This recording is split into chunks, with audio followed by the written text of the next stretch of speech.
आज जो है हम आज जो है हम इस श्रीमद् भागवतम के पहले स्कंद के अध्याय संख्या 4 की विवेचना करने का प्रयास करेंगे। तो है जैसा कि आप सभी जानते हैं कि ये यात्रा बड़ी ही लंबी है और इस यात्रा को हम धीरे धीरे शैने शैने करके तय करेंगे। और ये यात्रा पूरी तभी हो पाएगी जब आप सभी लोगों का निरंतर सहयोग और प्रोत्साहन बना रहेगा। आप सभी लोगों के अंदर जो उत्साह है, तीव्रता है, उसको मैं सादर नमन और नमस्कार करता हूँ। और भगवान से यही प्रार्थना है कि इसी तरह से आपका उत्साह जो है बना रहे। भक्ति में आगे बढ़ने के लिए सबसे महत्वपूर्ण जो घटक है वो है उत्साह। तो आप सभी का उत्साह जो है बहुत ही सराहनीय है और आप सभी लोग बड़ी ही तत्परता से, बड़ी आतुरता के साथ जो है देश विदेश से कोने कोने से जुड़ते हैं। आप सभी लोगों का सादर अभिनंदन, अभिवादन। और आप सभी लोग जो बाद में इस रिकॉर्डिंग को भी देखेंगे या बाद में इसे देखेंगे, क्योंकि आपके कार्य क्षेत्र में या अपनी व्यस्तताओं के कारण आप लाइव नहीं सुन पा रहे हैं, तो आप सभी को मेरा सादर नमन और अभिनंदन। तो आगे बढ़ते हैं हम लोग और इस यात्रा में समय को देखते हुए आगे बढ़ते हैं। और अब हम आ गए हैं श्रीमद् भागवतम के पहले स्कंद के अध्याय संख्या 4 पर।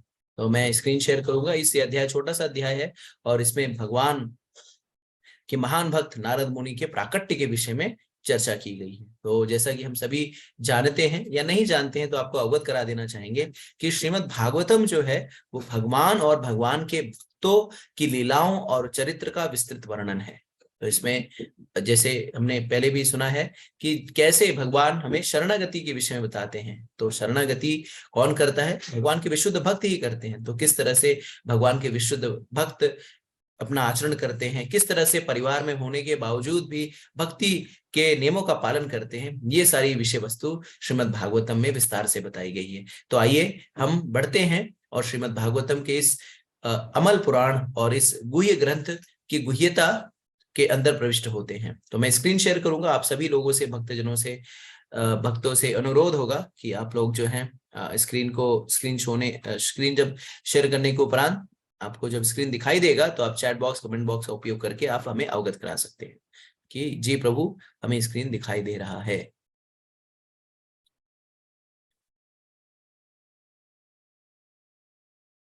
तो अब हम आगे हैं। ये जो सारी विवेचनाएं हैं, इन सारी विवेचनाओं के मूल स्रोत हैं अंतर्राष्ट्रीय कृष्ण महामंडल संघ इस्कॉन के संस्थापक आचार्य एसी भक्तिवेदांत स्वामी श्रील प्रभुपाद और उनकी शिक्षाओं को केंद्र में रखते हुए हम इन सारी विवेचनाओं को करने का प्रयास करेंगे।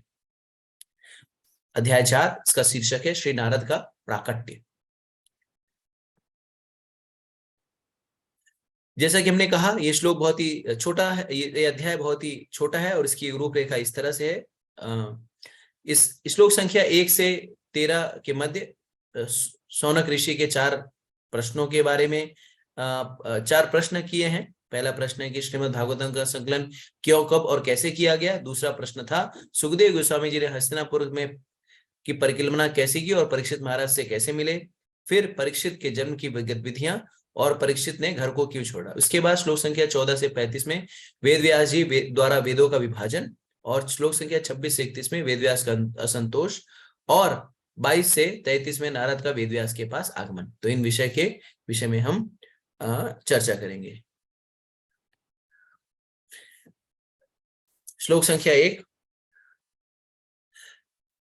व्यास उवाच इति ब्रुवाणं संस्तूय मुनीनां दीर्घ सत्रिणां वृद्ध कुलपति सूतम ब्रह्मवाच सौनको अब्रवीत। सूत गोस्वामी को इस प्रकार बोलते देखकर दीर्घकालीन यज्ञोत्सव में लगे हुए समस्त ऋषियों में विद्वान तथा वयोवृद्ध अग्रणी शौनक मुनि ने सूत गोस्वामी को निम्न प्रकार से संबोधित करते हुए बधाई दी। आगे बढ़ते हैं हम लोग। शौनक उवाच सूत महाभागा वदनो वदताम्बरा कथम भगवती पुण्यम यदा भगवान उक्षका। शौनक ने कहा, हे सूत गोस्वामी, जो बोल सकते हैं तथा सुन सकते हैं उन सबों में आप सर्वाधिक भाग्यशाली तथा सम्माननीय हैं। कृपया करके श्रीमद् भागवतम की पुण्य कथा कहें जिसे महान तथा शक्ति संपन्न ऋषि सुखदेव गोस्वामी ने सुनाई थी। तो हमें यहाँ समझना चाहिए कि जब कोई हम किसी भी किसी भी वक्ता को बुलाते हैं या विशेष करके किसी भक्त को बुलाते हैं श्रीमद् भागवतम या शास्त्रों की विवेचना करने के लिए, तो जिस तरह से यहाँ पर शौनक आदि ऋषियों ने क्या किया, शौनक आदि ऋषियों ने उनका गुणगान किया, बखान किया और उनसे अनुग्रह किया। क्या करने के लिए कि उनको बताया कि आप सर्वाधिक भाग्यशाली तथा सम्माननीय हैं। तो सूत गोस्वामी सर्वाधिक भाग्यशाली क्यों है? क्योंकि इसलिए क्योंकि उन्होंने भगवत ज्ञान जो है श्रीमद् भागवतम का ज्ञान सुखदेव गोस्वामी से ग्रहण किया। तो प्रामाणिक गुरु परंपरा में उन्होंने आध्यात्मिक ज्ञान ग्रहण किया। तो जो व्यक्ति एक्चुअली इस जगत में हम लोग भागा और अभागा ये दो विषय वस्तु होती है, दो चीजें होती है, भागा कौन है और अभागा कौन है। तो भाग्यवान वो व्यक्ति है जिसको आत्म साक्षात्कार के पथ पर जो अपने जीवन के परम लक्ष्य के प्रति जिसकी आतुरता है या जानने की जिसको इच्छा है या जो जान चुका है वो भाग्यवान है। इसके इतर जो भी लोग हैं जिनको मनुष्य जीवन के लक्ष्य के विषय में कोई ज्ञान नहीं है, जो पूरी तरह से भोग वृत्ति में लगे हुए हैं, पशु की तरह आहार निद्रा भय मैथुन इत्यादि गतिविधियों में लगे हुए हैं, पूर्ण रूप से अभागे हैं। तो अभागा वो नहीं है जिसके पास धन नहीं है, अभागा वो नहीं है जिसके पास संपत्ति नहीं है, अभागा वो नहीं है जिसके पास धन दौलत ऐश्वर्य या प्रतिष्ठा नहीं है। अभागा वो है जो आध्यात्मिक ज्ञान के विषय में जिसका आध्यात्मिक विषय में जिसका ज्ञान शून्य हो, जो पशु वृत्ति में लगा हो, ऐसा व्यक्ति जो है अभागा है। तो हम सभी लोग, आप सभी लोग जो यहाँ पर उपस्थित हैं, श्रीमद् भागवतम को श्रवण कर रहे हैं, आप सभी लोग भाग्यवान हैं। जैसे कि चैतन्य चरितमृत में कहा गया, ब्रह्मांड भ्रमणिते कौनो भाग्यवान जीव, गुरु कृष्ण कृपा पाए भक्ति लता बीज। तो भाग्यवान जीव, जो भाग्यवान जीव होता है वही आत्म साक्षात्कार के विषय में जिज्ञासा होती है कि मैं कौन हूं, भगवान से मेरा संबंध क्या है और मेरे मनुष्य जीवन का उद्देश्य क्या है।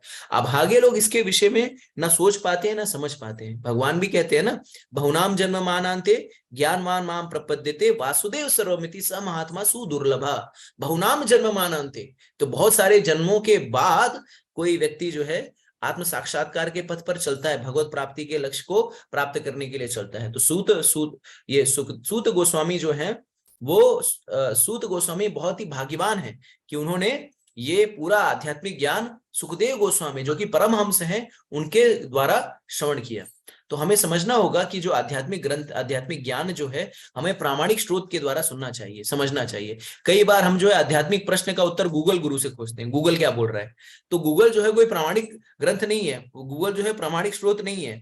या हम क्या करते हैं, शास्त्रों की प्रामाणिकता जो है किसी अंग्रेज के द्वारा देखते हैं। कोई अंग्रेज जो है, गोरा व्यक्ति अगर किसी चीज पर टिप्पणी कर देता है तो हम उसे प्रामाणिक समझते हैं, लेकिन अगर कोई भारतीय उस पर टिप्पणी करता है तो हमें वो चीजें समझ में नहीं आती। तो प्रामाणिकता, जैसे सोने की कसौटी को परखने के लिए आपको सुनार के पास जाना होगा, और लोहे के विषय में अगर कोई कार्य कराना हो तो लोहार के पास जाना पड़ेगा। उसी तरह से वैदिक वांग्मय में अगर किसी प्रकार का आपको प्रश्न है, भक्ति से संबंधित कोई प्रश्न है, तो आपको प्रामाणिक भक्तों के पास जाना पड़ेगा, और प्रामाणिक भक्त ही आपकी जिज्ञासा को शांत कर सकते हैं।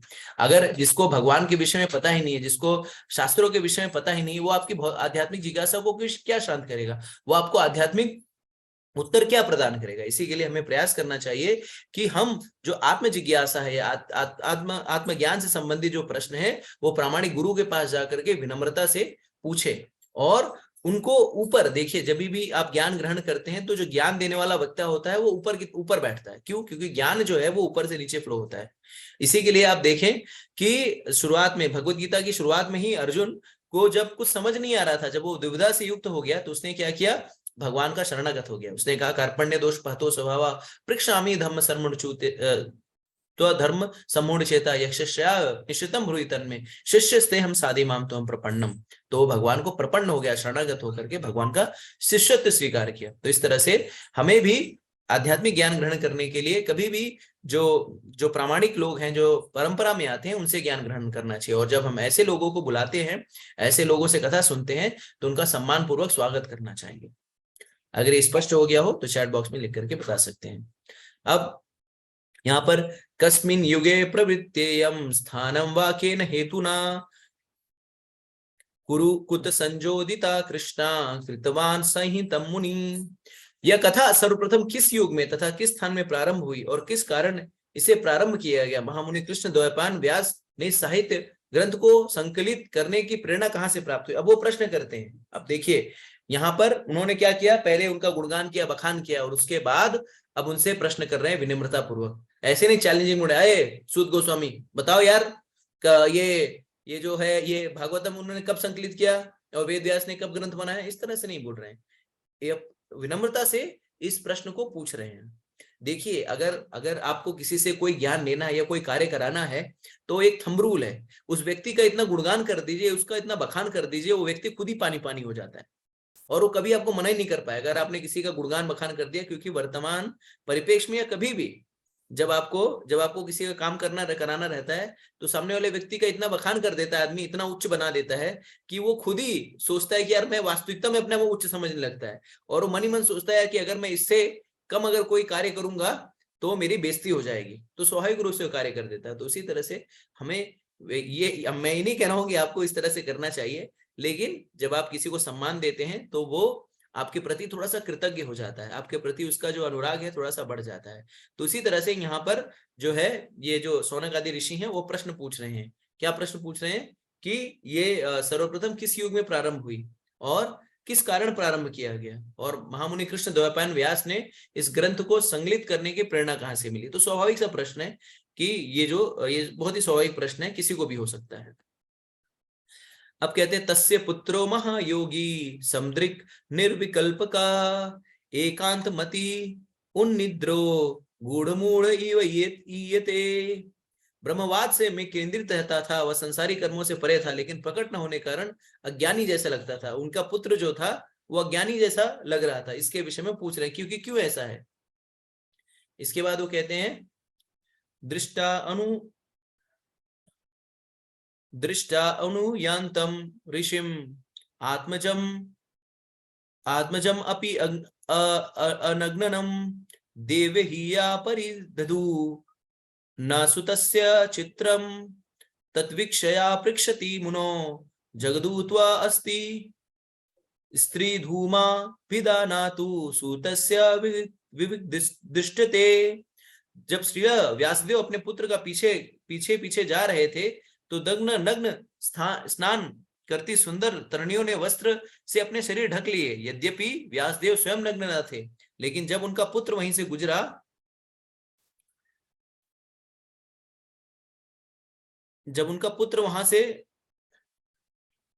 गुजरा तब उन्होंने वैसा नहीं किया था। मुनि ने इसके बारे में पूछा तो तरुणियों ने उत्तर दिया कि उनका पुत्र पवित्र है और जब वह उनकी ओर देख रहा था तो उसने स्त्री तथा पुरुष का भेद नहीं माना, लेकिन मुनि तो भेद मान रहे थे। तो यहाँ पर बहुत ही सुंदर प्रसंग के बारे में बताया गया है कि जिस तरह से जब व्यासदेव जी का प्राकट्य हुआ तो व्यासदेव जी ने क्या किया।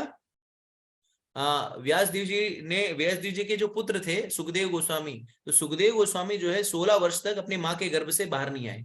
वो अपनी माँ के गर्भ में रहे। क्यों माँ के गर्भ में रहे? इसलिए माँ के गर्भ में रहे कि वो जानते थे कि अगर मैं बाहर निकलूंगा तो माया में फंस जाऊंगा, मैं हो सकता है कि भगवान की भक्ति अच्छे से ना कर पाऊं। और मूलभूत रूप से जो सुखदेव गोस्वामी थे वो भगवान को ये मानते थे कि भगवान निराकार स्वरूप है। तो व्यासदेव जी ने बहुत उनसे अनुनय विनय किया कि माँ के गर्भ से बाहर आइए, और फिर जैसे ही माँ के गर्भ से सुखदेव गोस्वामी बाहर आए तो वो क्या किए, घर से भागने लगे। आप सोचिए, क्योंकि बच्चा पैदा होते ही भागने लगे। पहली बात तो 16 साल जो है माँ के गर्भ में रहे, उसके बाद वो भागने लगे, तो कितनी विचित्र स्थिति हो जाएगी। तो जब व्यासदेव जी सुखदेव गोस्वामी माँ के गर्भ से उत्पन्न हुए उसके बाद वो तुरंत ही भागने लगे, और जब वो आगे भागने लगे तो व्यासदेव जो है पीछे पीछे उनके भागने लगे। और जब वो पीछे पीछे भागने लगे तो फिर एक ऐसा सरोवर आया जहां पे स्त्रियां स्नान कर रही थी। तो जब वहां से जब व्यास देव के पुत्र सुखदेव गोस्वामी वहां से गुजरे तो जो स्त्रियां थी उन्होंने अपने अपने शरीर को ढका नहीं, वो यथावत स्नान करती रही। लेकिन जब व्यासदेव मुनि वहां से गुजरे तो सारी स्त्रियों ने अपने आप को ढकने लगे। तो व्यासदेव जी को बड़ा ही आश्चर्य हुआ। क्या आश्चर्य हुआ? उन्होंने बोला, यार मेरा लड़का जो 16 साल का नवयुवक लड़का वो यहाँ से नग्न अवस्था में था, मैं तो कपड़े ही पहना हूं, नग्न अवस्था में वहां से दौड़ा, तो इन स्त्रियों ने अपने आप को यथावत रखा। लेकिन मैं तो बूढ़ा हो गया हूं और मुझे देखकर ये लोग जो है अपना कपड़ा जो है ढक रही है। तो उन्होंने पूछा कि आप लोग ने ऐसा क्यों किया कि मेरा लड़का जब यहाँ से गुजरा, सुखदेव यहाँ से गुजरा, तो आप लोगों ने कपड़ों को तुमने शरीर को नहीं ढका, स्नान करती रही, जब मैं आया तो स्नान शरीर क्यों ढक रही है? तो स्त्रियों ने जवाब दिया कि चूंकि आपका लड़का जो है वो ब्रह्मभूत स्टेज पर, वो शरीर के परे आत्मा के स्तर पर है, और उसे स्त्री और पुरुष का कोई भेद ही नहीं पता। उसको ये नहीं पता कि स्त्री और पुरुष कौन है, क्योंकि इसकी चेतना जो है वो पूर्ण रूप से कृष्ण भावना भावित है। वो पूर्ण रूप से कृष्णमय हो गया है, भक्ति के एकदम चरम स्तर पर है। तो उसको ये समझ में नहीं आएगा कि स्त्री कौन है पुरुष कौन है। लेकिन चूंकि आपकी स्थिति उतनी नहीं है, क्योंकि आपको समझ में आ रहा है, आप उस उन्नत स्तर पर नहीं, इसलिए आपको समझ में आ रहा है कि स्त्री कौन है पुरुष कौन है, इसलिए हम लोग ने क्या किया, अपने शरीर को ढक लिया। तो इस तरह से जब व्यक्ति आध्यात्मिक चेतना के उच्चतर स्तर पर पहुंच जाता है, तो स्त्री जो द्वंद्व है वो समाप्त हो जाते हैं। स्त्री पुरुष, हानि लाभ, यश अपयश, जय पराजय, इन सारे द्वंद्वों से मुक्त हो जाता है। तो भक्ति का जो चरम स्तर है वो जब आ जाएगा, तो व्यक्ति के जीवन में कोई द्वंद्व नहीं रहेगा, कोई डुअलिटी नहीं रहेगी। इसके बाद श्लोक संख्या 6 में अब कहते हैं कि कथम आलिक्षता पौरे संप्राप्ता कुरु जंगलान उन्मुक्त मूक जड़वत विचारान गज सहे। कुरु तथा जंगल प्रदेशों में पागल, गूंगे तथा मूढ़ की भांति घूमने के बाद जब ये व्यासपुत्र श्रील सुखदेव हस्तिनापुर नगर में प्रविष्ट हुए, तो वहां के नागरिकों ने उन्हें कैसे पहचाना। तो अब यहाँ पर सीधा जो है, अब अगली कथा पे पहुंच गए ये लोग कि कैसे। अब यहाँ प्रश्न पूछ रहे हैं कि सुखदेव गोस्वामी, तो सुखदेव गोस्वामी जब माँ के गर्भ से निकले थे, तो उसके बाद उन्होंने सर अपने शरीर पर कोई भी कपड़े नहीं डाल रखे थे, वो पूरे से नंग धड़न थे। और वो जो है आगे चलकर हस्तिनापुर कैसे पहुंचे, अब उनका प्रश्न है कि कैसे वो परीक्षित महाराज से मिले। क्योंकि अगर आपको याद होगा तो सूत गोस्वामी ने ये कथा कहाँ पे सुनी थी, भागवत की कथा उसी असेंबली में सुनी थी जहां पर सुखदेव गोस्वामी ने परीक्षित महाराज को ये कथा सुनाई थी। तो अब जब ये आकर के नैमिषारण्य में बैठे हैं और उनको बता रहे हैं कि मैं ये कथा सुनकर के आया था, तब उन लोग का ये प्रश्न उठ रहा है कि ठीक है आपने ये कथा सुनी, लेकिन सुखदेव गोस्वामी हस्तिनापुर कैसे पहुंचे, ये हमें बताइए। तो ये प्रश्न अब वो उनसे पूछ रहे हैं, शौनक आदि ऋषि सूत गोस्वामी से पूछ रहे हैं। फिर कथम वा पांडवेयस्य राजऋषे मुनिना सह संवादा समभूता तात यत्र एषा सात्वती श्रुति।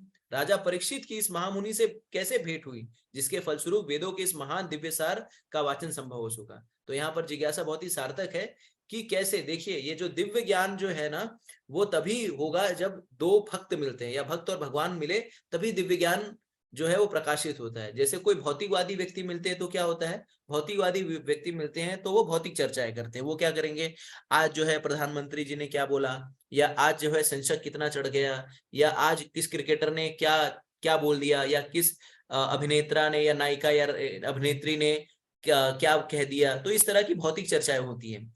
लेकिन जब जहां पर भक्त उपस्थित होते हैं वहां पर कृष्ण के विषय चर्चा होती है, आध्यात्मिक चर्चा होती है। और ये आध्यात्मिक चर्चा जो है भगवान को बहुत ही प्रिय है। जैसे भगवद गीता में भगवान कहते हैं सततम कीर्तयन्तो माम यतन्तश्च दृढ़वता नमस्यन्तश्च माम भक्त्या नित्योपासते। तो सततम कीर्तयन्तो माम, तो जहां पर सतत कीर्तन होता है, जो सतत कीर्तन करने वाले भक्त हैं भगवान को बहुत बहुत बहुत ही प्रिय होते हैं। क्यों, क्योंकि वो सदैव मत चित्ता मत गत प्राणा बोधयंता परस्परम कथयन्तश्च माम नित्यम तुष्यन्ति च रमन्ति च। तो जो महात्मा होते हैं, जो साधु होते हैं, वो भगवान की लीलाओं में, भगवान की कथाओं में, भगवान की गुणानुवाद में रच बस जाते हैं, और इस तरह से वो सदैव कृष्ण भावना भावित रहते हैं। और भगवान कहते हैं कि जो सदैव मेरे विषय में चिंतन करता है, मेरे नाम का स्मरण करता है, मेरी लीलाओं का स्मरण करता है, ऐसे व्यक्ति को मैं ही बुद्धि देता हूं कि वो मैं ही बुद्धि देता हूं जिससे वो मेरे पास आ सके।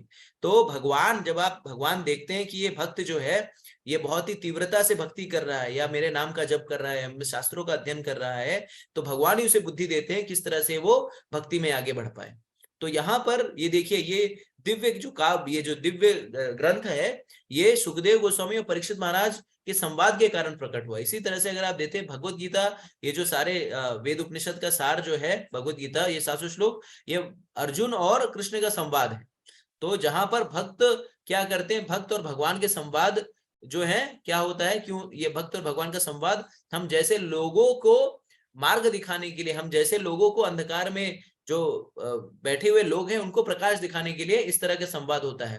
और बाकी ये भक्तों को, परीक्षित महाराज कोई मामूली व्यक्ति नहीं थे, वो पांडवों के कुल में जन्म लिए थे और बहुत ही महान राजऋषि थे। और भगवान उनके परिवार की सेवा भी किए थे। भगवान ने उनके परिवार के लिए लोगों के जूते साफ किए थे।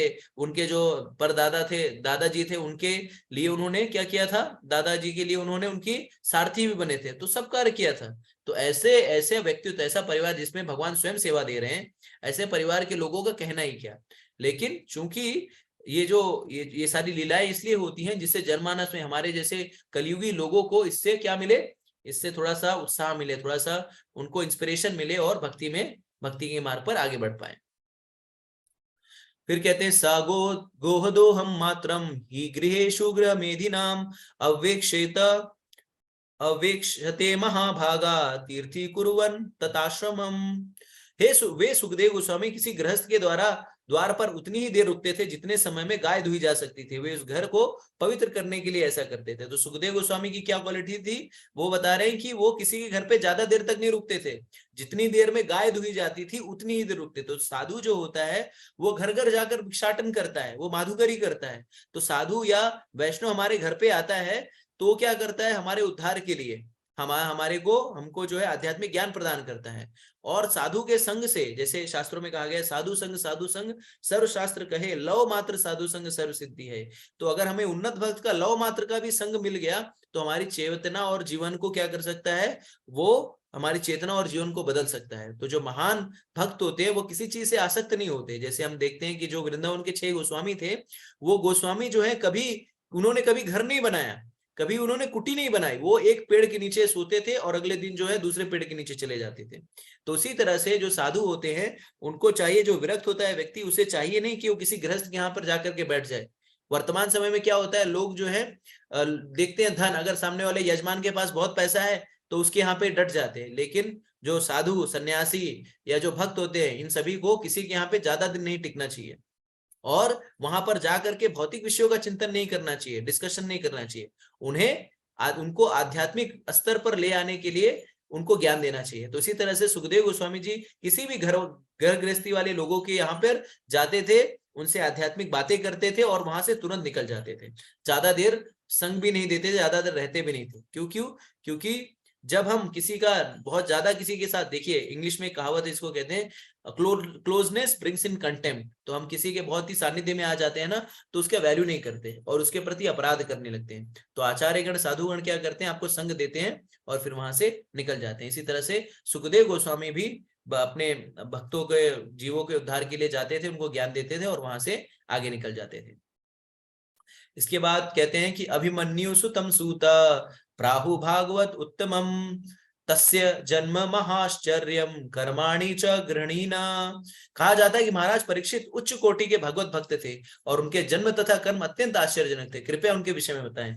तो अभी हम महाराज परीक्षित के जन्म और कर्म के बारे में जानना चाहते हैं।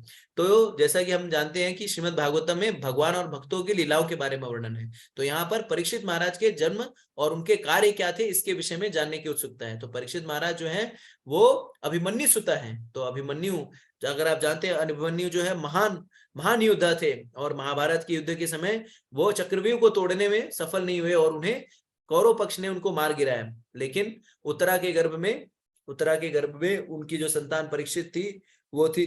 और इस तरह से अभिमन्यु जो है वो परीक्षित महाराज के पिताजी हैं।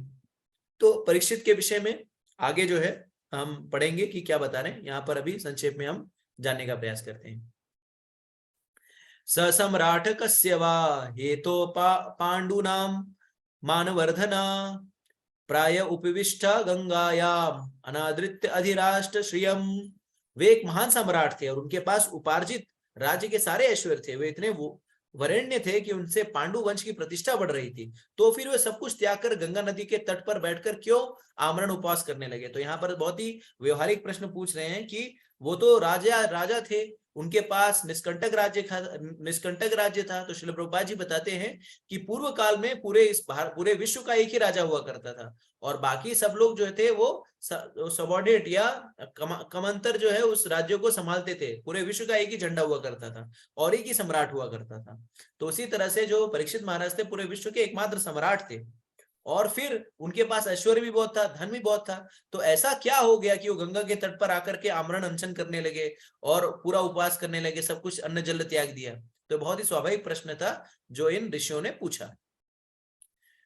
नमन्ति यत्पाद निकेतम आत्मना शिवाय हानिय धनानि शत्रवा कथम सवीर श्रियमंग दुस्त यजमा युवा एषात् उत्सृष्टम अहो सह अशुभी। वे इतने बड़े सम्राट थे कि उनके सारे शत्रु आकर अपनी भलाई के लिए उनके चरणों पर अपना शीश झुकाते थे और अपनी सारी संपत्ति अर्पित करते थे। वे तरुण और शक्तिशाली थे और उनके पास अलभ्य राजसी ऐश्वर्य था। तो फिर वे अपने सर्वस्व वहां तक कि अपना जीवन भी क्यों त्यागना चाह रहे थे? तो हमने जैसे पहले डिस्कस कर लिया कि जब वो निष्कंटक राज्य था, सब कुछ था, तो अपना जीवन क्यों त्यागने के लिए तत्पर थे? शिवाय लोकस्य भवात् भूत्ये या उत्तम श्लोक परायणा जना जीवन्ति न आत्म अर्थम असो असो असो असो असो पराश्रयम मुमोचा निर्विद्य कुता कलेवरम। जो लोग भगवत कार्य में अनुरक्त रहते हैं वे दूसरों के कल्याण, उन्नति तथा सुख के लिए ही जीवित रहते हैं, वे किसी स्वार्थवश जीवित नहीं रहते। अतएव राजा परीक्षित ने समस्त सांसारिक वैभव की आसक्ति से मुक्त होते हुए भी अपने उस मर्त्य शरीर को क्यों त्यागा जो दूसरों के लिए आश्रय तुल्य था? तो ये राज ऋषि, ये जो राजा थे वर्तमान समय में जो है सारे नेता लोगों के लिए जनता जो है मनाती रहती कि फला नेता कब मरेगा, फला नेता कब मरेगा। लेकिन परीक्षित महाराज ऐसे सम्राट थे कि प्रजा जो है उनके ऊपर पूर्ण रूप से आश्रित थी और वो प्रजा से सिर्फ टैक्स नहीं लेते थे। क्या करने के लिए? अपने ऐश्वर्य को पूरा करने के लिए टैक्स लेकर के जो है राजनेता लोग, जो राजा जो है अय्याशियां मार रहा है और जनता जो है, राजनेता जो हवाई जहाज में उड़ रहे हैं और बुलेट प्रूफ जैकेट गाड़ियों में उड़ रहे हैं और जो जनता जो है वो सरकारी अस्पताल में उनको दवाई भी नहीं मिल रही है। ऐसी व्यवस्था नहीं थी। प्रजा जो है सारी सुखी थी, किसी को कोई दुख नहीं था। और इतना सब कुछ होने के बावजूद भी जो सबको आश्रय दे रहे थे वो खुद क्यों प्राण त्यागने के लिए तत्पर थे? ये यहाँ पर प्रश्न पूछ रहे हैं। तत्सर्वं न समाचक्ष्वा पृष्टो यदि हि किंचन मन्ये त्वां विषये वाचम स्नातमन्यत्र छांदसात्। वे हम जानते हैं कि आप वेदों के कतिपय अंश को छोड़कर अन्य समस्त विषयों के अर्थ में पटु हैं, अतएव आप उन सारे प्रश्नों को स्पष्ट व्याख्या कर सकते हैं जिन्हें आपसे अभी पूछा गया है। तो यहाँ पे बताया गया कि आप पटु हैं, आप समझदार हैं, ज्ञानी है, तो आप इन सारी चीजों की व्याख्या कर सकते हैं, तो कृपया हमें बताइए। तो इस तरह से हमें क्या करना चाहिए? विनम्रता पूर्वक पूछना चाहिए। अगर ये लोग, ये शौनक आदि ऋषि जो थे वो भी कमतर नहीं थे, लेकिन फिर भी विनम्रता पूर्वक जो है ज्ञान ग्रहण करना चाह रहे थे सूत गोस्वामी से। अब जो है सूत गोस्वामी कहते हैं श्लोक संख्या 14 से। अगर इतना आपको समझ में आ गया हो तो चैट बॉक्स में लिख करके बताइए, क्योंकि ये थोड़ा सा कथा रूप है, कथा है, तो इसमें ज्यादा फिलॉसफी नहीं। जहां पे फिलॉसफी होगी मैं बताने का प्रयास करूंगा, उसको निराकरण करने का प्रयास करूंगा। सूत गोस्वामी सूत उवाच द्वापरे समनु प्राप्ते तृतीय युग पर्यये जाता पराशरात योगी वास्यम वास्वव्यम कलया हरे। सूत गोस्वामी ने कहा, जिस समय द्वापर युग का त्रेता युग से अति व्यापन हो रहा था तो वसु की पुत्री सतवती के गर्भ से पराशर द्वारा महान ऋषि व्यासदेव ने जन्म लिया। तो जैसा कि हम सभी जानते हैं, कल भी यह प्रश्न उठा था कि सत्यवती के दूसरे पुत्र का क्या नाम था? तो सत्यवती जो थे वो भीष्म के पिताजी शांतनु से उनका विवाह हुआ था और इस तरह से वो भीष्म भी सत्यवती के ही सौतेले पुत्र थे। तो व्यासदेव जी है, व्यासदेव का जन्म जो है वो भी सत्यवती के द्वारा हुआ, पराशर मुनि के द्वारा। तो कथा ऐसी आती है कि एक बार जो है पराशर मुनि आकाश मार्ग से जा रहे थे और फिर उन्होंने जो घड़ी और जो ज्योतिष शास्त्र के हिसाब से देखा कि ये जो समय है ये बहुत ही उच्च समय है। अगर इस समय अगर संग किया जाए और इस समय जो संतान उसको उत्पन्न किया जाए तो संतान जो है बहुत ही मेधावी होगा। तो उन्हें सोचा कि जन कल्याण के लिए इस समय पर मुझे किसी के साथ संग करना चाहिए जिससे ये महान पुत्र उत्पन्न हो। तो जब वो आकाश मार्ग से जा रहे थे तो उन्होंने देखा कि एक मछुआरन की लड़की जो है वहां पर, बहुत ही सुंदर लड़की थी, वहां पर वो बैठी हुई थी। तो पराशर मुनि ने देखा कि ये लड़की जो है ये सही है, अगर मैं इससे बात करता हूं, अगर ये राजी हो जाती है तो इससे हम बहुत ही मेधावी पुत्र उत्पन्न कर सकते हैं। तो उस लड़की का नाम जो था पहले योजन दुर्गंधा था, क्योंकि मछुआरे की लड़की थी, उसके शरीर से बहुत बदबू आती थी। तो उन्होंने पहले अपने योग शक्ति से उसको योजन सुगंधा बनाया कि उसके शरीर से दुर्गंध थी वो चलेगी। फिर उसके बाद उसने उसे कहा कि हे स्त्री जो है, मैं पराशर ऋषि हूँ और मैं देख पा रहा हूँ कि ये जो समय काल है ज्योतिष के हिसाब से, अगर इस मुहूर्त में अगर संग किया जाए और पुत्र को उत्पन्न किया जाए तो बहुत ही मेधावी होगा और वो बहुत ख्याति फैलाएगा। तो अगर आप सहमत हो तो हम संग करते हैं और एक पुत्र को उत्पन्न करते हैं। तो सत्यवती ने कहा कि नहीं, अगर मैं तो शादीशुदा हूं नहीं, और अगर आप मेरे साथ संग करेंगे तो मेरा कौमार्य जो है भंग हो जाएगा, फिर मेरे से कौन विवाह करेगा। तो पराशर जी ने कहा कि नहीं नहीं, ऐसा नहीं है, मैं अपनी योग शक्ति से पुनः तुम्हारे कौमारे को लौटा दूंगा और हम संग करते हैं। और उसके बाद पराशर मुनि और सत्यवती का संग हुआ और जो पुत्र हुआ उसका नाम पड़ा व्यासदेव, महान ऋषि व्यासदेव। तो इस तरह से व्यासदेव की उत्पत्ति हुई। अगर समझ में आ गया हो तो चैट बॉक्स में लिख करके बता सकते हैं।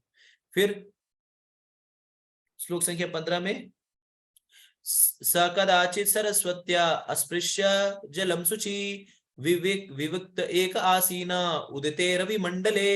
एक बार सूर्योदय होते ही उन्होंने सरस्वती के जल से प्रातःकालीन आचमन किया और मन एकाग्र करने के लिए एकांत में बैठ गए। जिस स्थान को इंगित किया गया है वह बद्रिका आश्रम बैठ गए। तो यहाँ पर बता रहे हैं कि कौन से स्थान पर वो बैठे। एक दिन व्यासदेव जी के बारे में बता रहे हैं, तो व्यासदेव जी के प्राकट्य के बारे में बताया। अब आगे की लीला में बताया कि एक बार वो सरस्वती के नदी पर प्रातःकालीन एकाग्र करके बैठ गए। तो भक्ति करने के लिए, आध्यात्मिक उन्नति करने के लिए अगर सबसे सही स्थान अगर कोई है, जगह है, तो वो स्थान है प्रातः काल का समय।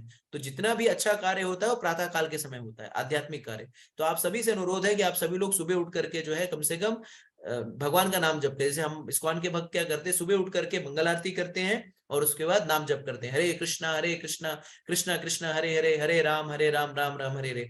तो जो भगवान के भक्त होते हैं, जितने भी चाहे जितने भी आध्यात्मिक लोग हैं, संस्थाएं हैं, सारे लोग यही अनुमोदन करती हैं कि आप सुबह उठिए प्रातः काल के ब्रह्म मुहूर्त के समय, क्योंकि उस समय जो है सारा वातावरण शांत होता है। और जैसे हम लोग जब स्कूल में पढ़ने भी जाते थे तो पढ़ने के लिए हमें क्या कहा जाता था कि हमारे मम्मी पापा कहते थे कि सुबह उठ करके पढ़ो, क्योंकि सुबह जो भी पढ़ोगे वो दिमाग में आपके बैठेगा।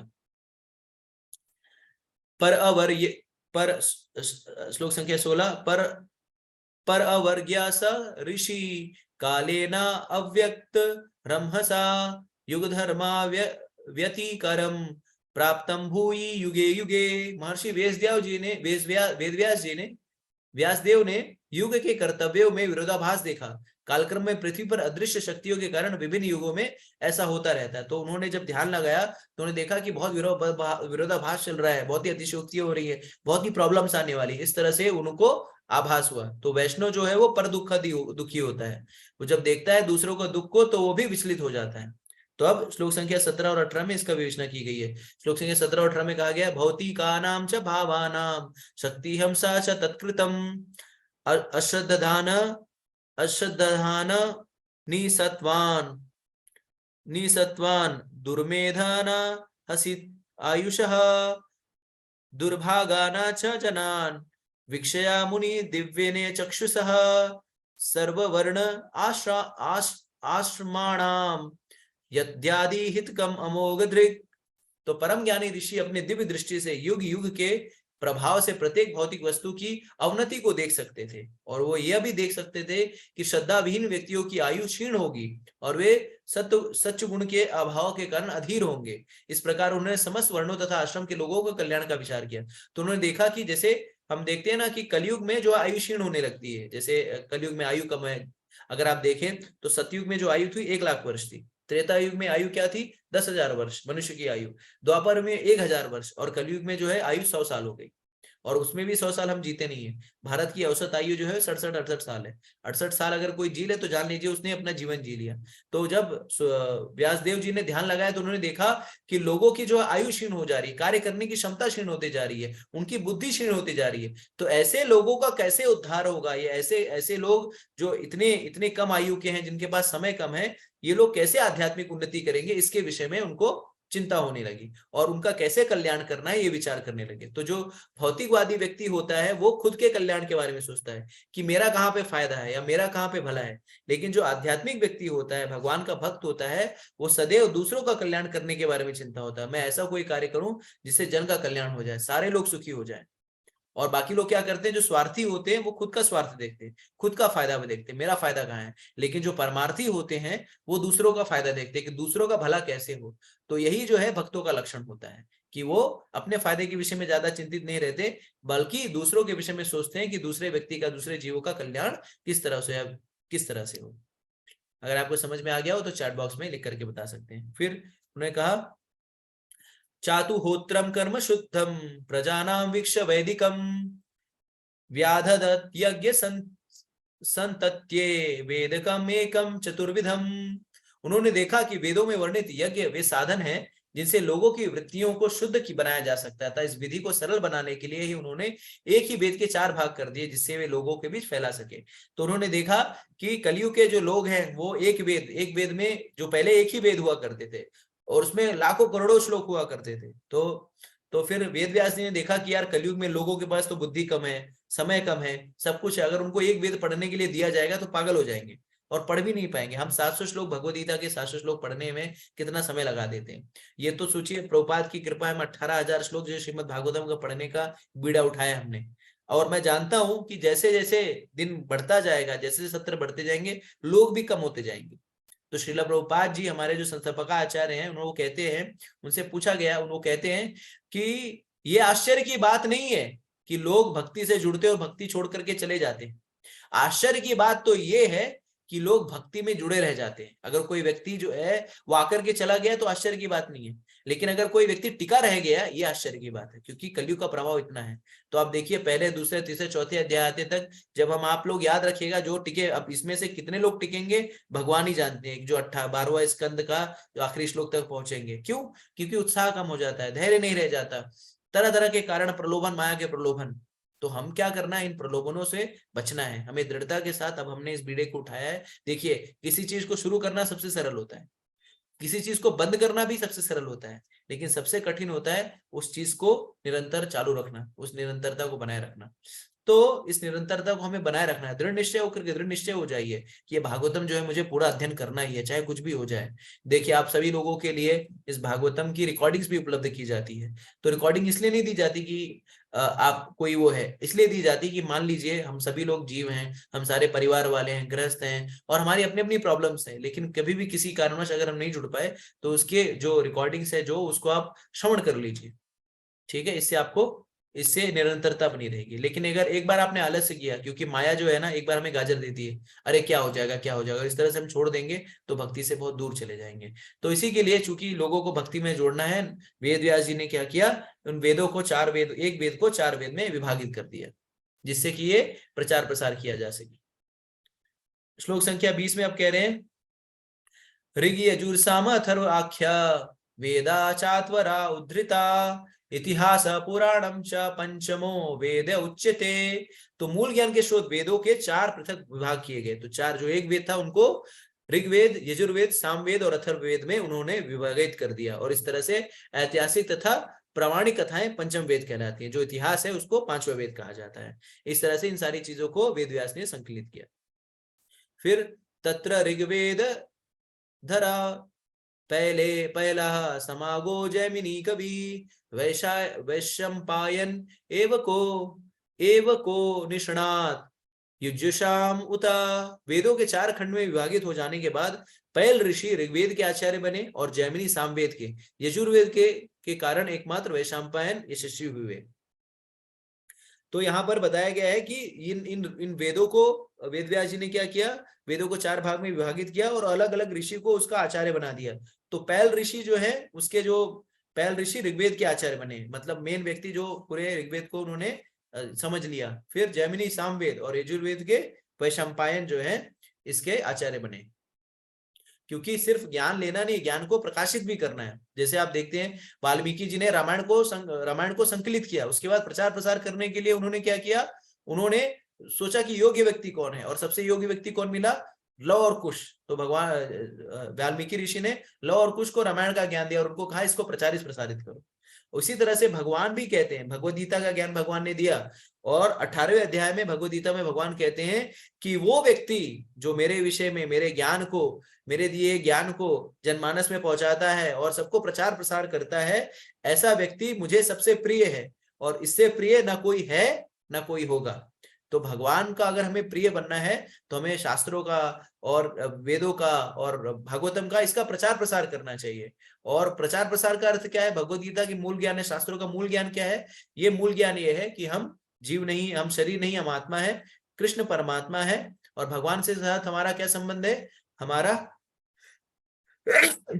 शाश्वत कृष्णा क्षमा करिएगा, तो शाश्वत संबंध है।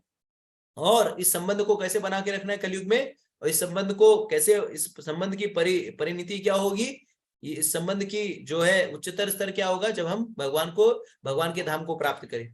तो भगवान के धाम को कैसे प्राप्त करेंगे, जब हम भगवान के पवित्र नामों का जप करेंगे। हरे कृष्णा कृष्णा कृष्णा हरे हरे, हरे राम राम राम हरे हरे।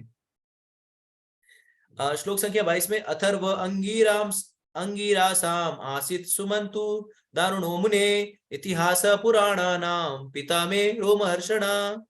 तो इसमें बताया गया है कि अत्यंत अनुरुक्त रहने वाले सुमंत मुनि अंगिरा को अथर्ववेद सौंपा गया और मेरे पिता रोमहर्षण को पुराण तथा इतिहास सौंपे गए। तो सुमंतु ऋषि मुनि को क्या किया गया, उनको अथर्ववेद का ज्ञाता बनाया गया, और जो सूत गोस्वामी के जो पिताजी थे रोमहर्षण, उनको दिया गया क्या, उनको इतिहास का मुखिया बनाया गया।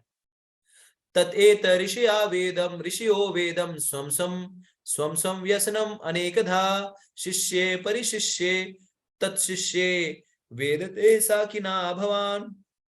इन सब विद्वानों ने अपनी पारी में उन्हें सौंपे गए वेदों को अनेक शिष्य परिशिष्य तथा उनके भी शिष्यों को प्रदान किया, और इस प्रकार वेदों के अनुयायियों को अपनी अपनी शाखाएं बन गई। तो उसके बाद क्या किया, उसके बाद इन चारों महर्षियों ने क्या किया, इस ज्ञान को अपने शिष्यों को दिया, उनके शिष्यों ने उसको शिष्यों को दिया। इस तरह से वेद का ज्ञान जो है वो अलग अलग जगह फैला, और इस तरह से अलग अलग वेद के ज्ञाता जो है अलग अलग शाखाएं बन गए। जैसे हम बोलते हैं द्विवेदी, त्रिवेदी, चतुर्वेदी, तो जिन्होंने एक वेद पढ़ा, दो वेद पढ़ा, तीन वेद पढ़ा, चार वेद पढ़ा, इस तरह से अलग अलग शाखाएं बन गई। और मूलभूत रूप से क्या हुआ, मूलभूत रूप से जो ज्ञान है वो गुरु परंपरा में आगे बढ़ा। तो जो आध्यात्मिक ज्ञान होता है इसी तरह से उसका प्रचार प्रसार होता है। तो आचार्य ऋषि जो आध्यात्मिक ज्ञान है वो भगवान से आता है, ब्रह्मा जी के पास जैसे आया, तेने ब्रह्मा हृदय आदि कवे। तो आध्यात्मिक ज्ञान या शास्त्रों का ज्ञान ब्रह्मा जी के द्वारा, फिर उनके द्वारा इस तरह से आगे आगे जो है वो बढ़ता जाता है। तो इस तरह से उन्होंने अपने अपने अनुयायियों को दिया। तो हमें क्या करना है, हम भी जैसे गुरु बनने के लिए हमें कोई वेदों का ज्ञाता नहीं होना चाहिए। जैसे शास्त्रों भगवत गीता में कहा गया है हम सभी वेदों के ज्ञाता हैं। कैसे, तो भगवत गीता में भगवान कहते हैं कि सर्वस्व चाहम हृदि सन्निविष्टो मस्मृतिर ज्ञानम अपोहनम च वेदे से सर्वे राहम वेरे वेदियो वेदांत कृत विदेव चाहम। तो सारे वेदों का संकलन करता कौन है, भगवान कृष्ण स्वयं है। और सारे वेदों को पढ़ने के बाद क्या समझ में आना चाहिए, सारे वेदों को पढ़ने के बाद ये समझ में आना चाहिए कि कृष्ण ही पूर्ण पुरुषोत्तम भगवान है और मैं उनका दास हूं और उनकी भक्ति करना ही मेरे जीवन का लक्ष्य है। तो अगर कोई व्यक्ति भगवान की भक्ति कर रहा है, भगवान का नाम जप कर रहा है, हरे कृष्णा कृष्णा कृष्णा हरे हरे, हरे राम राम राम हरे हरे, तो ये समझा जाना चाहिए कि वो सारे वेदों को उसने पढ़ लिया है, उसके सारे वेदों के मर्म और सार को पढ़ लिया है। तो हम सभी लोगों को श्रील प्रभुपाद जी की कृपा से सारे वेद और शास्त्र का मर्म पता चल गया है, वेदांत का मर्म पता चल गया है। हमें सारे वेदांत पढ़ने की आवश्यकता नहीं है। श्रील प्रभुपाद जी ने भगवद गीता के माध्यम से हम सभी लोगों को वेदांत का सार बता दिया है। वेदांत का सार क्या है, सर्वधर्मान परित्यज्य माम एकम शरणम व्रज अहम त्वं सर्व पापेभ्यो मोक्षयिष्यामि मा शुचः। तो भगवद गीता में ही भगवान ने सारे वेद शास्त्र पुराण का सार बता दिया कि सारे तथाकथित धर्मों और कार्यों को त्याग करके मेरी शरण में आओ और मैं तुम्हें क्या करूंगा, मैं तुम्हारे सारे पापों से मुक्त कर दूंगा और तुम्हें मोक्ष भी प्रदान कर दूंगा। तो ये कार्य करना बहुत ही सरल है। और कलयुग में हम कैसे शरणागत हो सकते हैं भगवान को, उनके पवित्र नामों का जप करके। हरे कृष्णा कृष्णा कृष्णा हरे हरे, हरे राम राम राम हरे हरे। तएवा वेद दुर्मेधये धर्मयन् धारयन्ते पुरुष यथा एवं चाकरा भगवान व्यासम कृपण वत्सलः। इस प्रकार अज्ञानी जन समूह पर अत्यंत कृपालु ऋषि व्यासदेव ने वेदों का संकलन किया, और जिससे कम ज्ञानी पुरुष भी उसको आत्मसात करे। तो वेद व्यास जी ने वेदों का संकलन किया जिससे जो हमारी तरह मूर्ख व्यक्ति हैं वो वेदों के सार को समझ पाए। स्त्री शूद्र द्विज बंधूनाम त्रैर्ना श्रुति गोचरा कर्म श्रेयसी मूढ़ानाम श्रेय एव भवेदिह इति भारतम आख्यानम कृपा मुनिनम कृतम। तो महर्षि ने अनुकंपावश हितकर समझा कि यह मनुष्यों को जीवन का चरम लक्ष्य प्राप्त करने में यह सहायक होगा। इस प्रकार उन्होंने स्त्रियों शूद्रों तथा द्विज बंधुओं के लिए महाभारत नामक महान ऐतिहासिक कथा का संकलन किया। तो जो कम बुद्धि वाले लोग थे, जिन्हें ज्यादा समझ नहीं आता था, जिन्हें ज्यादा शास्त्र का ज्ञान नहीं था, और जैसे वेदों में क्या किया है, श्लोकों का उच्चारण किया गया है, श्लोकों के द्वारा बताया गया और बहुत ही जटिलता से तत्वों को प्रस्तुत किया गया है। तो ऐसे जो लोग कम बुद्धि वाले हैं या जिनको नहीं समझ में आता है, उनको इतिहास के द्वारा बताया गया है। तो जैसे एग्जाम्पल दिया जाता है, तो इतिहास में उन सारी चीजों का एग्जाम्पल दिया गया। तो महाभारत का रचना इसके लिए किया गया। ये महाभारत जो है वो इतिहास जो है, अगर महाभारत को देखें हम तो महाभारत में सारी चीजें हैं, सारी नीति है, सारे धर्म है, सारे धर्म की विषय वस्तु है, सारी चीजों को सारी चीजों को संकलित किया गया है, जिससे महाभारत को पढ़ने से ये समझ में आ जाता है कि किस तरह से नैतिकता का पालन करना चाहिए, किस तरह से नीति का पालन करना चाहिए, जिस तरह से एक एक विशेष वर्ण को जो है कार्य करना चाहिए। तो सारी चीजों को समझाने के लिए अल्प बुद्धि वालों लोगों के लिए व्यासदेव जी ने महाभारत की संरचना की, जिससे उनको आसानी से समझाया जा सके।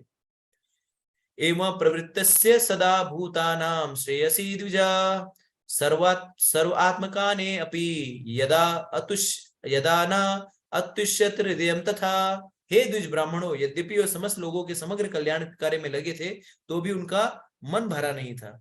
तो जैसे सब कुछ तो कर दिया था उन्होंने, वेदों को 4 वेद में बांट दिया, इतिहास महाभारत भी लिख दिया, सब कुछ संकलित कर दिया, लेकिन उनका मन जो है विचलित था। तो कई बार हम देखते हैं ना, हम सब कुछ कर जाते हैं लेकिन फिर भी मन में विचलन होता है। पूरा घर बहुत बहुत अच्छा सजा दिया, सब कुछ इंटीरियर अच्छा कर दिया, लेकिन मन में कहीं कचोट रहती है, यार कुछ तो कम दिख रहा है या कुछ तो ठीक नहीं है। तो इसी तरह का चिंता उनके मन में भी था। ना अति प्रसदिता हृदय सर्वस्यता तष्टे शुचो वित्कर्यन विवक्तस्थम इदम चोवाच धर्मविद। इस प्रकार मन में असंतुष्ट रहते हुए ऋषि ने तुरंत विचार करना प्रारंभ कर दिया, क्योंकि ये धर्म के सार के ज्ञाता और ज्ञाता थे। ज्ञाता और मन ही मन कहा। इस तरह से अब वो मन ही मन क्या कह रहे हैं वो देखते हैं। धृतव्रतेन हि मया छंदांसि गुरु अग्नया मनीता निर्व्य लोकेन गृहति चानुशासनम शासनम भारत व्यापदेशेन हि अग्नाया अर्थ च प्रदर्शितः दृश्यते यत्र धर्मादि स्त्री शूद्र आदि भी अपि उत। मैंने कठिन व्रतों का पालन करते हुए वेदों की, गुरु की तथा यज्ञ वेदी की मिथ्या आडंबर के बिना पूजा की है। मैंने अनुशासन का भी पालन किया है और महाभारत की व्याख्या के माध्यम से शिष्य परंपरा की अभिव्यक्ति दी है, जिससे स्त्रियां, शूद्र तथा अन्य लोग भी धर्म के मार्ग का अवलोकन कर सके। तो मन ही मन सोचने लगे कि मैंने तो सब कुछ कर दिया है, वेद को भी संकलित कर दिया, 4 वेद भी प्रकट कर दिए, एक वेद को विभाजित भी कर दिया, महाभारत भी दे दिया और सबके जनमानस के कल्याण के लिए सारी विषय वस्तु मैंने व्यवस्थित कर दी, फिर भी मेरे मन में चिंतन क्यों हो रहा है, मेरा मन व्यथित क्यों है। फिर कहते हैं तथापि बत में देह आत्मा च एव आत्मना विभु असंपन्न इव भाति ब्रह्मवर्चस्य सतम।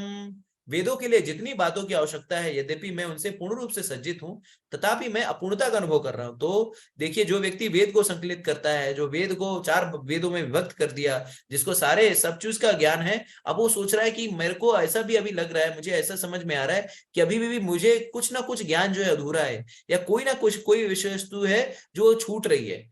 तो ये जिज्ञासा जो है, जब व्यक्ति बहुत ही ज्यादा अध्ययन कर लेता है और जब उसको सब देखिए, कई बार जैसे देखिए, सिंपल उदाहरण देता हूं कि जो लोग सुर का ज्ञान जिनको सुर का ज्ञान रहता है ना, वो लोग देखिए जब कोई गाता है तो उसका सुर तुरंत पकड़ लेते हैं कि अरे यहाँ पे सुर टूट गया। हमें नहीं पता चलता कि व्यक्ति का सुर टूटा है, लेकिन जिसको सुर का ज्ञान है वो सुर तुरंत पकड़ लेगा कि यहाँ पे सुर टूट गया। या जैसे कोई मृदंग बजा रहा है, तो जो मृदंग में जैसे कोई ढोल पीट रहा है तो हमको लगता है बहुत सुंदर बजा रहा है, लेकिन जो उस सुर और ताल को जो जानता रहता है, वो जानता है कि ये बेसुरा बजा रहा है, भले ही हमें सुनने में कर्णप्रिय लग रहा है, तो तुरंत वो पकड़ लेगा। उसी तरह से वेद व्यास जी जो है सारे शास्त्र के मर्म को जान रहे थे, सारे वेद के मर्म को जान रहे थे, लेकिन फिर भी उन्हें कहीं ना कहीं लग रहा था कि मैं जो कुछ कर रहा हूं वो पूरा नहीं है, और ये बहुत ही स्वाभाविक है। तो ब्राह्मण जो होता है, जो व्यक्ति ज्ञानी होता है, वो अपने जीवन में जो भी कार्य करता है उसको एकदम 100% पक्का करना चाहता है, वो हरदम 100% पक्का करना चाहता है, और जब वो पूर्ण रूप से कर नहीं देता तब तक उसके मन में विचलन होता है। जैसे एक सुंदर उदाहरण देता हूँ। एक बार क्या हुआ कि एक व्यक्ति जयपुर गया था, जयपुर में वहां पे भगवान के विग्रह मिलते हैं। तो व्यक्ति जयपुर गया और उसने एक विग्रह को देखा जो कि राधा कृष्ण के विग्रह थे, बहुत सुंदर विग्रह थे। तो उसने कहा कि यार ये सुंदर विग्रह हैं, और वो साइड में रखे हुए थे। तो उसने उस जो कारीगर से पूछा कि ये बताइए, ये जो विग्रह रखे हुए हैं, ये विग्रह आप हमें देंगे क्या? तो उसने कहा कि वो कारीगर ने कहा कि वो जो विग्रह है वो खंडित है, वो आपके काम के नहीं है।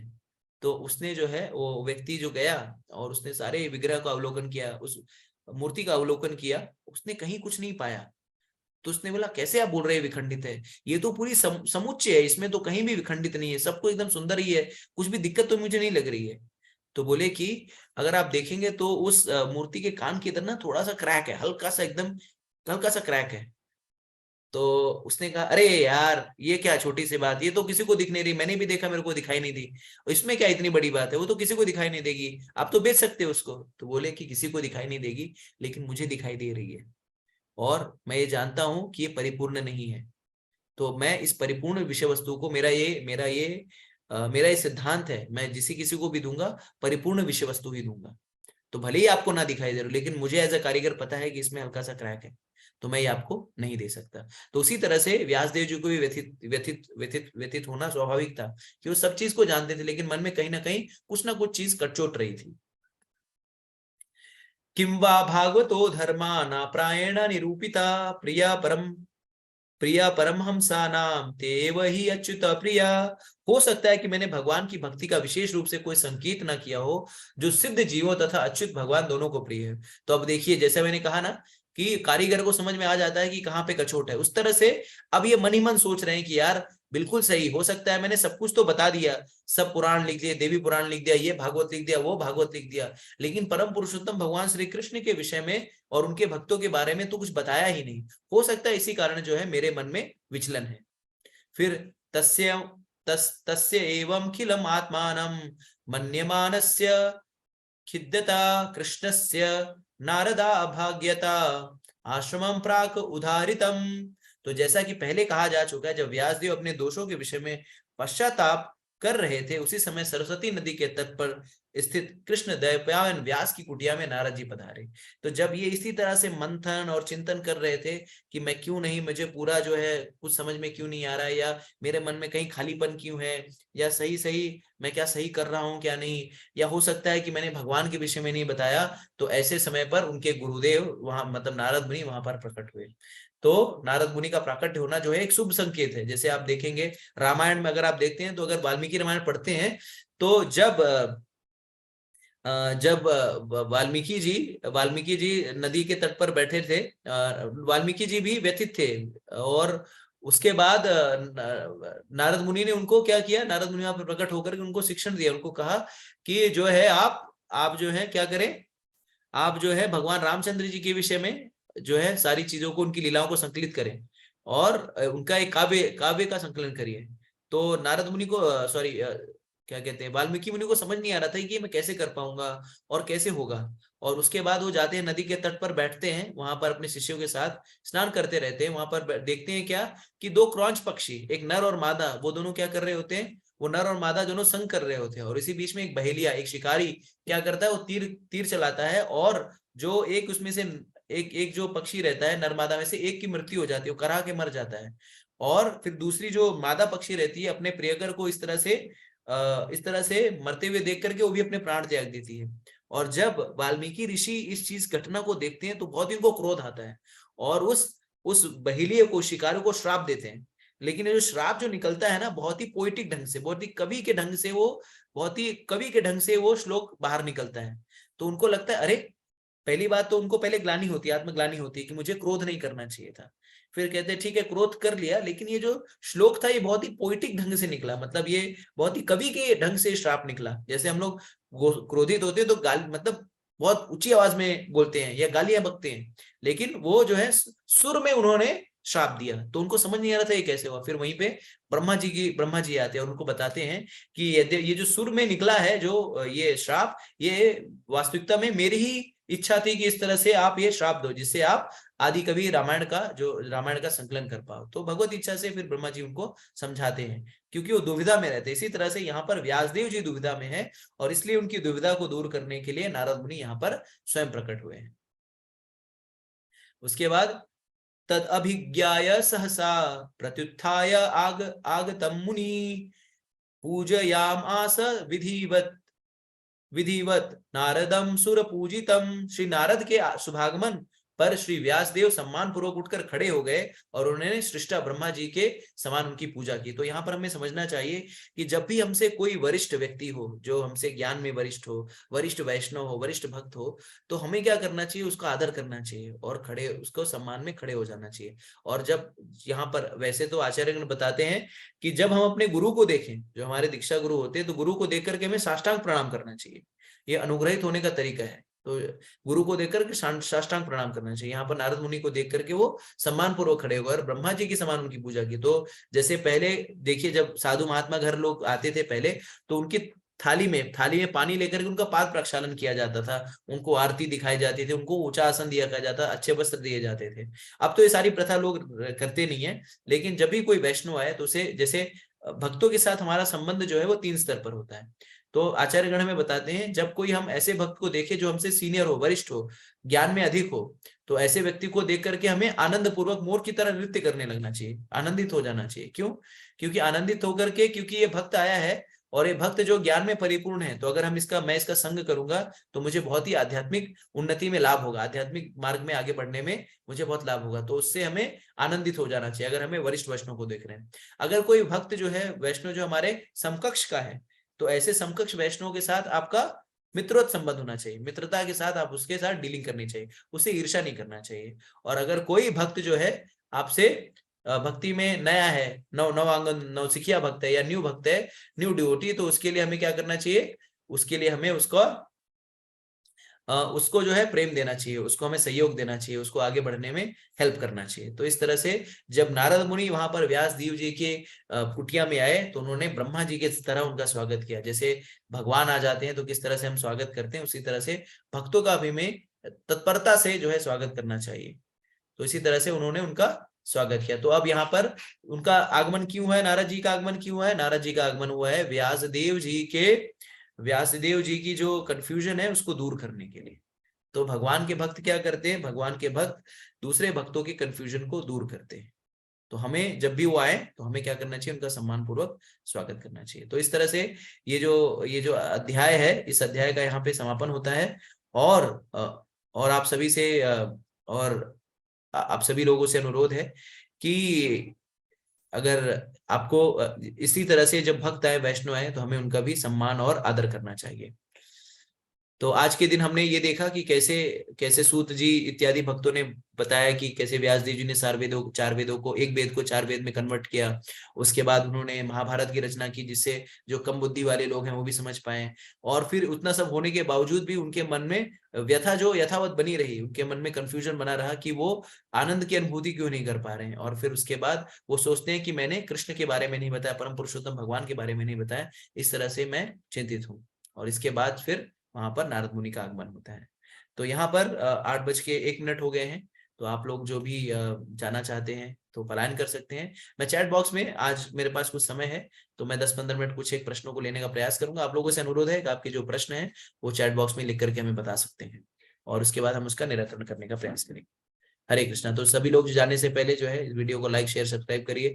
ये जो है ये जो कंटेंट है, ये जो हमने यहाँ पे डिस्कशन की है, आप व्हाट्सएप पे भेज सकते हैं, टेलीग्राम पे भेज सकते हैं, फेसबुक पे लगा सकते हैं, इंस्टाग्राम पे लगा सकते हैं। हम यहाँ वहाँ गुड मॉर्निंग गुड आफ्टरनून भेजते रहते हैं, लेकिन ये भगवान से संबंधित ज्ञान है, इसको हम ज्यादा से ज्यादा लोगों को पहुंचाए तो इससे हमारा भी लाभ होगा और उनका भी लाभ होगा। हमें भगवत कृपा प्राप्त होगी, प्रचार करने का लाभ होगा और वो लोग सुनेंगे तो उनको शास्त्र का ज्ञान होगा।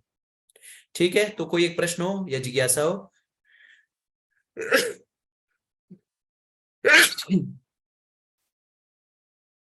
तो आप लोग पूछ सकते हैं। हरे कृष्णा। तो कोई चैट बॉक्स में मैं देख रहा हूं कोई प्रश्न कि हाँ जी, उमाशंकर साहब जी कह रहे हैं भगवान की लीलाओं का वर्णन नहीं किए थे इसलिए ये अधूरापन महसूस कर रहे थे। बिल्कुल सही है। नरेंद्र आर्य कह रहे हैं हरि नाम कीर्तन में हरे राम का तात्पर्य प्रभु जी राम से है या अन्य, यदि अन्य तो कृपया समझाने की कृपा करें। तो नरेंद्र आर्य जी, ये जो विभिन्न विभिन्न आचार्य जो हैं अपने अपने अपने मूड के हिसाब से इस मंत्र की व्याख्या करते हैं। तो जैसे हम लोग ब्रह्म मध्य गौड़ीय संप्रदाय में है, राधा कृष्ण की पूजा करते हैं, तो ये राम और कृष्ण से अभिन्न है। मतलब राम को अगर अगर आप राम भी लेते हैं तो राम हरे का अर्थ होता है सीता या राधा रानी। तो अगर इस तरह से ले कि हरे राम का अर्थ है कि सीता और रामचंद्र जी, और हरे कृष्ण का अर्थ है राधा और कृष्ण, तो इसमें भी कोई गलत नहीं है। तो जैसे हमारे आचार्यगण ये व्याख्या करते हैं कि इस हरे कृष्ण महामंत्र का कि हे कृष्ण हे राधा रानी, हम जो है इतने अभी तक हमने माया की सेवा की है, और अब हम ये प्रयास कर रहे हैं कि आप हमें अपनी शरण में ले लो, जिससे हम आपकी सेवा कर पाए और इस भवसागर से पार हो पाए। तो राम जो है, राम का कई आचार्य जो है राम का राधिका रमण राम बताते हैं कि वो जो वही है जो राधिका का रमण करते हैं, ऐसे राम जो राधिका के साथ रहती है। ठीक है। और अगर हम सीताराम भी ले तो उसमें कोई गलती नहीं होगी, त्रुटि नहीं होगी। ठीक है, बंद कर दी।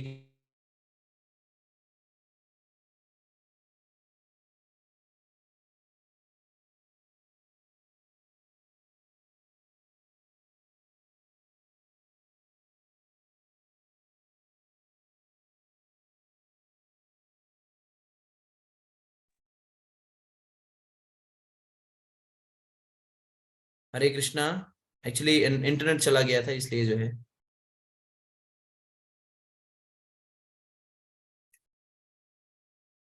ओके, इंटरनेट चला गया था इसके लिए आवाज नहीं आ रही थी।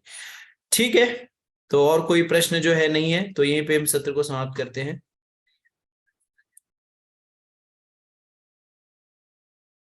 ओके।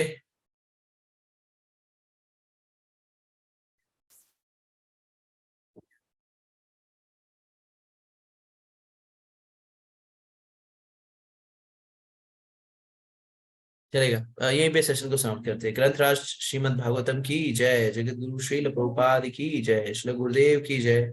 ओम तत्सत। हरे कृष्णा कृष्णा कृष्णा हरे हरे, हरे राम राम राम हरे। जय गुरुदेव, जय श्री प्रभुपाद, हरे कृष्णा। सभी को धन्यवाद।